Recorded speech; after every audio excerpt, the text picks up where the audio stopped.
Elon Musk has been blunt about this, and I am starting where he starts because the simplest external check matters most. And I've been replaying what he said because, surprisingly, he paid less attention to the footage itself and more to the silence that came afterward. Elon Musk recently made his clearest point about the moon landing debate, whether it was real or fake. And I'm starting with that because it gives us the outside proof that we need. Now, the heart of it isn't about camera grain or lighting tricks.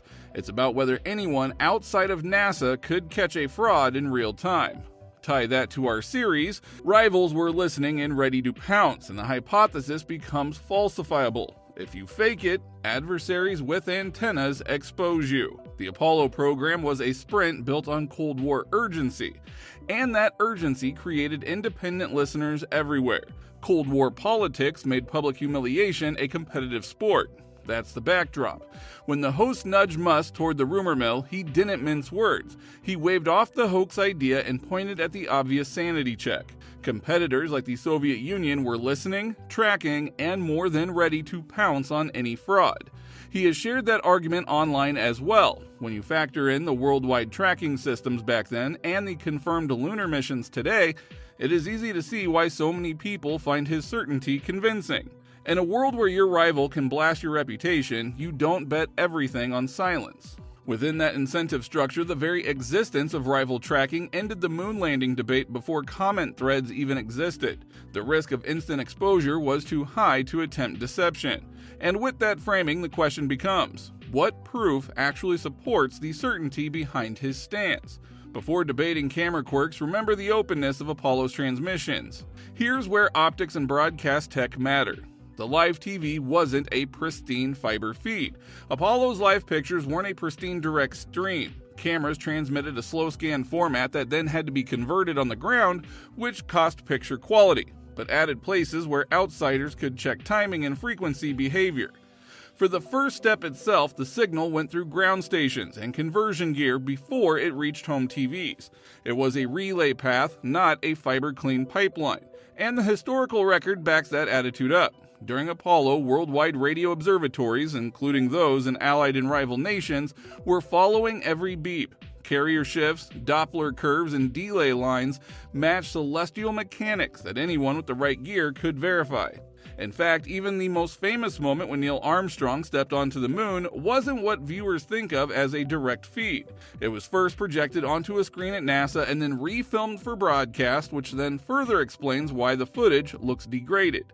Even as the TV image looked rough, the mathematical precision of rival tracking ended the moon landing debate. You cannot fake physics that multiple nations independently confirm. And yes, about the archives. The raw slow scan tapes weren't archived like gold.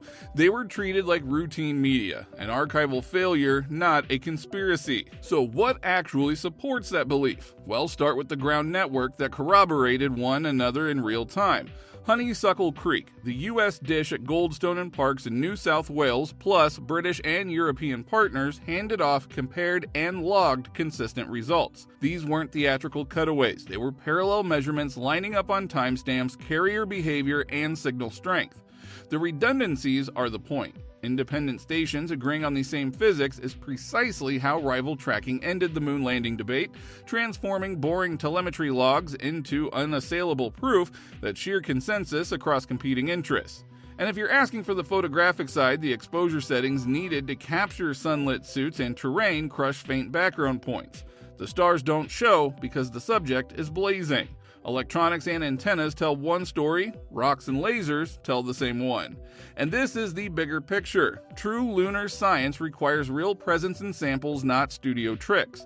You cannot counterfeit solar wind implantation, micrometeorite gardening, melt glass textures, or isotope ratios that map a low-gravity volcanic history across decades and across labs.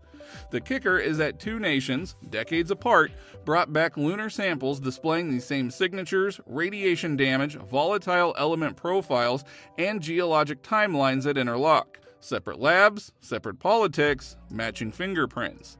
Add the ongoing laser pings off Apollo retroreflectors ticking away with orbital predictions, and you see another layer where rival tracking ended the moon landing debate. When your enemy's science confirms your claims, the case closes itself. So let's sweep through the usual myths, but situate each one in the broader, externally verified context.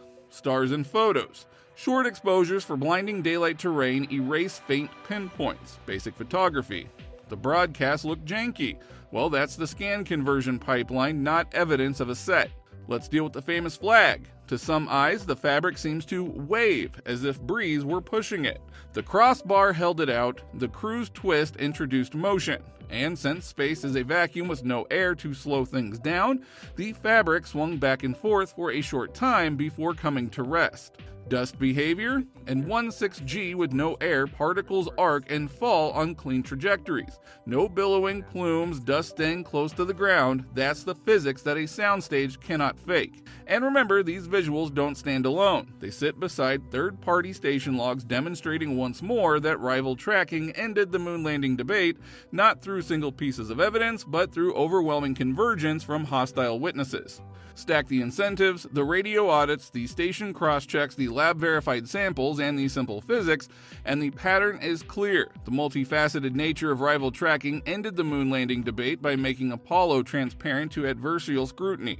Next up, we will follow the breadcrumb trail in detail, our seed for the next episode.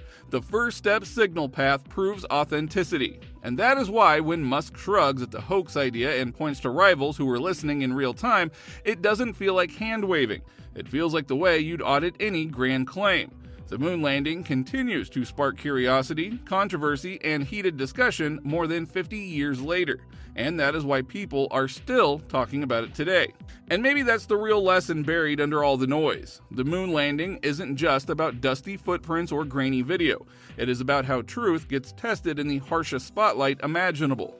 Rivals with every reason to cry foul confirmed it, scientists across decades kept proving it, and even the hardware left behind still answers with laser pings today. The fact that the debate lingers says less about Apollo and more about us, our hunger for mystery, our mistrust of institutions, our need to keep questioning. And in that sense, the moon landing endures not only as history's proof, but as history's mirror.